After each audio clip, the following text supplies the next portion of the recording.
Hello friends. आज ई way bill कैसे generate करते हैं उसके बारे में बताऊंगा। ई वे बिल जनरेट करना बहुत ही इजी है। उसको आप 5 मिनट के अंदर अंदर आप जनरेट कर सकते हैं। ई वे बिल दो तरह से जनरेट होता है, एक तो परचेज के केस में, एक सप्लाई के केस में। परचेज के केस में हम परचेज कर रहे हैं और सामने वाली पार्टी जो हमें सेल कर रही है वो ई वे बिल जनरेट नहीं करती है तो हम जनरेट कर सकते हैं। परचेज के केस में ई वे बिल जनरेट होता है और एक सप्लाई के केस में ई वे बिल जनरेट होता है। परचेज के केस में अगर सप्लाई ई वे बिल जनरेट कर देता है तो हमें ई वे बिल जनरेट करने की जरूरत नहीं है, बट जब हम सप्लाई करते हैं तब ई वे बिल जनरेट करना कंपलसरी होता है। अब जाने ई वे बिल कैसे जनरेट करते हैं। ई वे बिल जनरेट करने के लिए सबसे पहले ई वे बिल का लॉगिन करना पड़ता है। ये ई वे बिल की साइट है eWayBillGST.gov.in। इस पे आप यहाँ लॉगिन करके लॉगिन कर सकते हैं। यहाँ यूजर नेम डालना है आपको, यहाँ पासवर्ड डालना है, कैप्चर कोड डालने के बाद में लॉगिन पे क्लिक करना है। ये हमारी विंडो लॉगिन हो गई। ई वे बिल जनरेट करने के लिए ई वे बिल यहाँ क्लिक करना है आपको, जनरेट न्यू इस पे क्लिक करना है। लॉगिन करने के बाद में ये विंडो ओपन होती है। इसमें अगर आपकी सेल्स है, आउटवर्ड सप्लाई है तो आपको आउटवर्ड सप्लाई पे टिक रखना है। अगर आपकी परचेज इनवर्ड सप्लाई है तो आपको ये टिक रखना है। अगर आप एक्सपोर्ट कर रहे हो, एक्सपोर्ट के लिए गुड्स भेज रहे हो तो आपको एक्सपोर्ट पे क्लिक करना है। अगर आप जॉब वर्क के लिए गुड्स भेज रहे हो तो जॉब वर्क टिक करना है आपको। इसके बाद में आपको यहाँ पे टैक्स इनवॉइस और सप्लाई किसके केस में, एग्जेम्प्टेड गुड्स की सप्लाई के केस में सप्लाई सिलेक्ट किया जाता है, अदरवाइज आप टैक्स इनवॉइस सिलेक्ट कर लीजिएगा। यहाँ पे आपके डॉक्यूमेंट नंबर में आपको इनवॉइस नंबर डालने हैं। यहाँ पर आपने जो इनवॉइस काटा है अपनी सेल बुक के अंदर वो इनवॉइस नंबर होगा। मैं यहाँ फिल कर देता हूँ 01-21-22।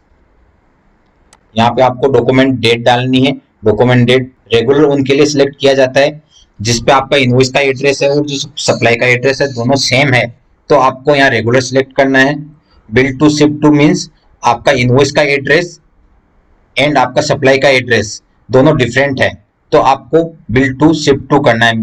फॉर एग्जांपल सपोज आप दिल्ली में हैं और आपको हरियाणा में गुड्स सेल करना है, बट हरियाणा वाला डीलर आपको बोलता है कि आप इसको पंजाब में डिलीवर करवा दीजिएगा तो आपको बिल टू शिप टू करना है, क्योंकि आपके इनवॉइस के अंदर सेलिंग एड्रेस आ रहा है हरियाणा और आपका सप्लाई हो रही है पंजाब के अंदर। इस केस में बिल टू शिप टू आपको सिलेक्ट करना है।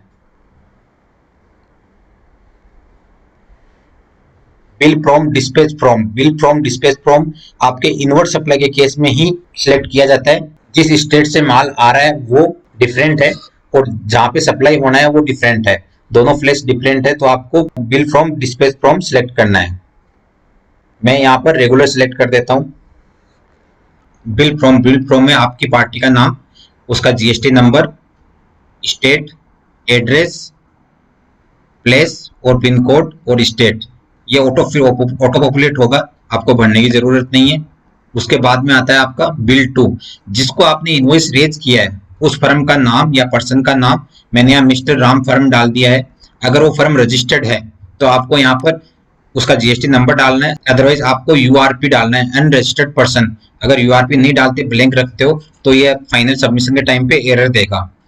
यहाँ पे स्टेट सिलेक्ट करना है आपको, सारे स्टेट्स में से जो भी आपका रेस्पेक्टिव स्टेट है। उसके बाद में फर्म का यहाँ का एड्रेस जहाँ पे आप बिल को रेज कर रहे हो, शिप टू कर रहे हो, प्लेस और पिन कोड, स्टेट, ये सब फिल करने के बाद में आपको यहाँ आइटम डालना होता है। मैंने यहाँ पे सीमेंट डाला है, सीमेंट डिस्क्रिप्शन में, HSN कोड, क्वांटिटी कितनी है उसकी,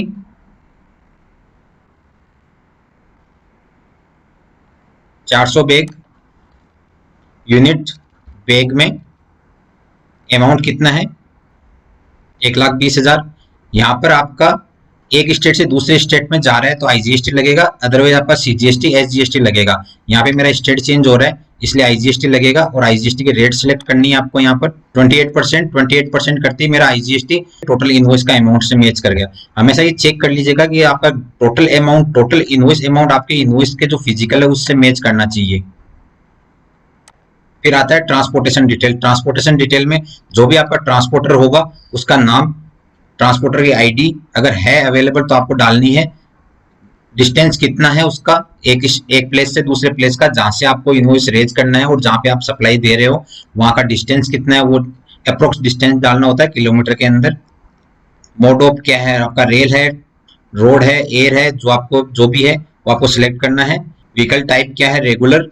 व्हीकल नंबर क्या है, यहाँ पे आपको नंबर डालना होता है, जो भी आपका नंबर व रेस्पेक्टिव, यहाँ नंबर एंटर करना है। नंबर फॉर्मेट के लिए यहाँ पे दिखा रखा है कि इसी फॉर्मेट में आपको नंबर एंटर करना है। यहाँ पर आपको ट्रांसपोर्टर से जो रिसिप्ट मिलती है, लॉरी रिसिप्ट, उसका नंबर और उसकी डेट यहाँ एंटर करनी होती है।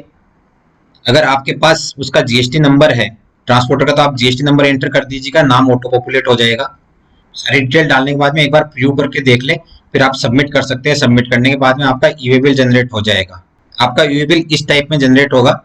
इसमें आपका ई वे बिल नंबर होगा, यहाँ पर ई वे बिल नंबर, जनरेट कब किया है वो जनरेट की डेट होगी, जनरेटेड बाई किसने जनरेट किया है उसका यहाँ पे नाम होगा, और वैलिड कितने दिन तक वैलिड है किलोमीटर के अकॉर्डिंग यहाँ पे डेज होंगे।